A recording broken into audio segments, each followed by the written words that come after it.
Olá, meu nome é Thiago Lobão e essa é a nossa videoaula do PET sobre derivada e aplicação para alunos de Física 1.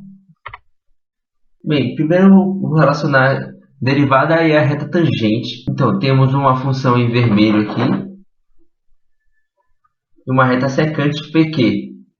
E para calcular o coeficiente angular dessa reta PQ, nós usamos f de x menos f de x0 dividido por x menos x0. Isso significa a variação de y dividido pela variação de x. Quando essa reta é tangente à função, para calcular o coeficiente angular, nós utilizamos a seguinte forma. O coeficiente angular é igual ao limite de x tendendo a x0 de f de x menos f de x0 dividido por x menos x0. E é a mesma variação de y sobre a variação de x. Só que esse limite de x tendendo a x0 significa que x é infinitamente próximo a x0, já que a variação é praticamente zero. Não podemos calcular como se fosse zero, pois dessa razão daria 0 sobre 0, o que resultaria numa indeterminação. Então, esse coeficiente angular da reta tangente significa exatamente a taxa de variação da função nesse ponto P que está tangenciando a função. E essa taxa de variação é exatamente o conceito de derivada no ponto. A notação que usamos é, sendo a função f de x, a derivada dela vai ser f' de x, ou então dy dx. Significa diferencial de y dividido pela diferencial de x, que tem muito a ver com ΔY sobre ΔX. E ali nós vimos o conceito de derivada num ponto. Então agora vamos ver o que é função derivada. Nós temos a função f de x igual a 5x ao cubo mais 5. E a derivada dela, o que vamos aprender a calcular na instante, é 15x ao quadrado. Então, o valor de qualquer derivada no ponto que a gente quiser obter, é só substituir o valor de x na função derivada. E vamos obter o valor do coeficiente angular da reta daquele ponto. Então, nós temos que, um exemplo, f de 1 vai ser igual a 10, dessa mesma função, e f' de 1 vai ser igual a 15. E obtemos a partir da função derivada. Ou seja, o coeficiente angular da função f de x no ponto 1 é 15. Agora vamos aprender as regras de derivação, que são regras para você calcular derivadas rapidamente. Então, sendo uma função qualquer x elevado a n, temos que a derivada dessa função é n vezes x elevado a n menos 1. Ou seja, se temos a função 2x ao cubo, a derivada dela vai ser o 3 passa multiplicando, fica 3 vezes 2, 6, e o 3 menos 1 dá 2. Então a derivada dá 6x elevado a 2. Temos aí também a derivada de uma constante igual a zero. Essa constante pode ser π, essa constante pode ser 3, ou qualquer número que esteja representando uma constante. Aqui ao lado temos um esboço de um gráfico de uma função constante. Podemos ver que ela é horizontal e ela não varia, o y não varia ao longo da função, o que explica o fato da derivada dela ser zero.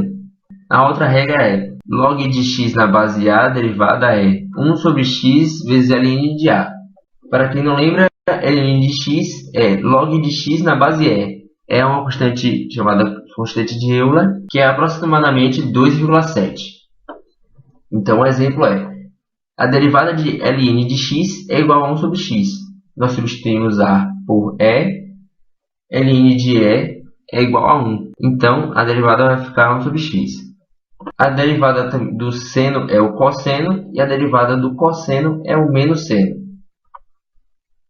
Então, relacionando agora duas funções, sendo uma função u e outra função v.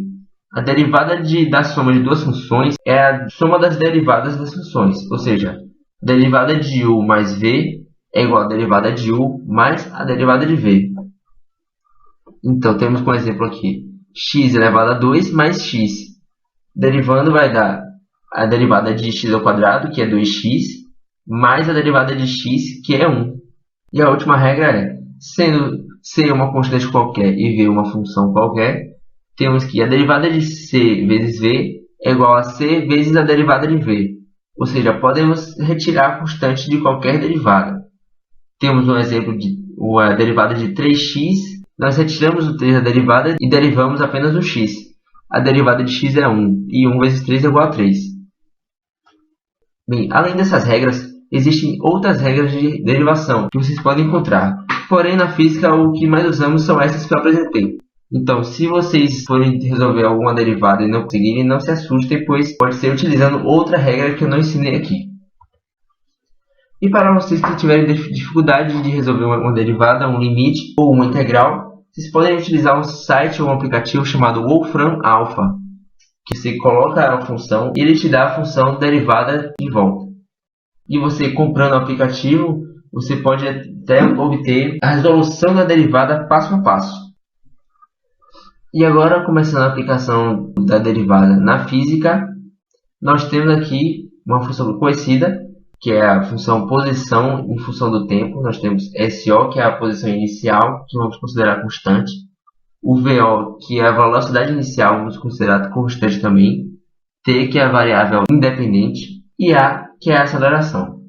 Então, derivando essa função, nós vamos obter a seguinte equação.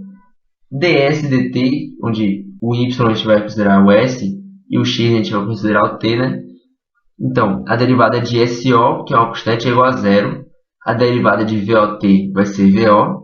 E a derivada de AT ao quadrado sobre 2 vai ser AT. E podemos reparar também que ds dt, como eu falei antes, vai ter muito a ver com ΔS e ΔT. E é exatamente a fórmula de velocidade. E podemos substituir, dando na seguinte fórmula: V de t igual a VO mais AT, que é exatamente outra fórmula conhecida da gente do ensino médio. Então, se derivarmos agora a equação dessa velocidade, nós vamos obter uma outra equação. Então, nós temos aqui a derivada de v em relação a t, dv dt, é igual à aceleração, ou seja, a derivada de VO, que é uma constante, é zero, e a derivada de AT é igual a A. Então, lembrando que dv dt pode ser escrito como ΔV sobre ΔT, que é exatamente a aceleração. Então, provamos duas vezes aqui que dv dt é igual a A. Concluindo, a derivada da equação da posição é exatamente a velocidade da partícula. E a derivada da equação da velocidade da partícula é exatamente a aceleração da partícula. Uma outra aplicação que a gente pode utilizar é, sempre que a gente deriva uma função igual a zero, a gente obtém um valor de x, onde a função obtém valores máximos ou mínimos. Então, como exemplo, temos uma função y igual a seno de x e o gráfico aqui embaixo. Podemos reparar que exatamente no momento onde as tangentes vão ser horizontais, ou seja, as derivadas forem zero, os valores da função vão ser máximos ou mínimos. Ou seja, o valor máximo da função de seno de x é 1 e o valor mínimo é menos 1. Podemos verificar também que onde a função para de decrescer para começar a crescer, e é exatamente os pontos onde a função para de crescer para começar a decrescer. No caso da mudança de decrescimento para crescimento, o valor vai ser mínimo. E no caso da mudança de crescimento para decrescimento, o valor vai ser máximo. Na física, temos o exemplo de uma partícula realizando um movimento oblíquo. E temos a função aqui de y, da posição de y da altura, em função da posição x da distância em relação à origem. Então, temos y igual a menos ax ao quadrado mais bx mais c. Quando derivarmos essa função, vamos obter o y', ou dy dx, que é exatamente a velocidade no eixo y. E quando igualamos a velocidade a zero, nós conseguimos obter o valor de x, onde o y obtém um valor máximo, exatamente porque é o momento em que ele para de subir e começa a descer. E agora temos um exemplo aqui para resolver. Um trem parte de uma estação com aceleração constante de 0,4 metros por segundo ao quadrado. Uma passageira chega ao início da plataforma exatamente 6 segundos depois de o final do trem ter passado por este ponto. Qual a menor velocidade constante com que a passageira tem de correr para conseguir parar o trem? Então, nós temos aqui a equação do trem, que possui aceleração constante, e vamos obter agora os valores de SO, que é a posição inicial depois de 6 segundos, e VO, que é a velocidade inicial depois de 6 segundos. Então, temos que SO é igual a t ao quadrado sobre 2. Substituindo os valores, obtemos que SO é igual a 7,2 metros. E a mesma coisa para o VO. Nós temos que a velocidade é igual a aceleração vezes tempo.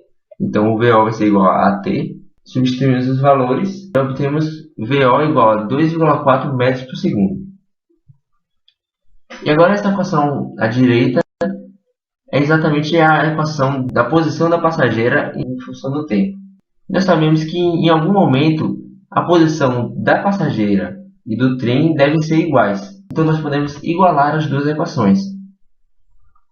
E isolando V, que é a velocidade que queremos obter, o valor, nós vamos obter essa equação.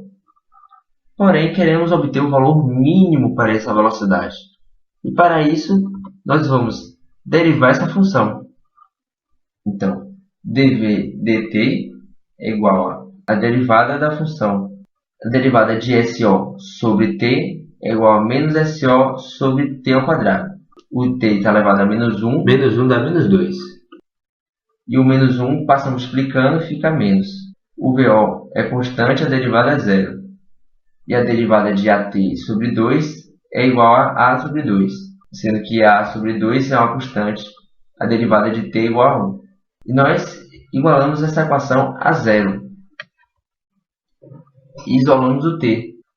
E obtemos o tempo. O significado desse tempo é exatamente o seguinte. Esse é o tempo em que a passageira leva para poder chegar até o trem com a velocidade mínima que queremos.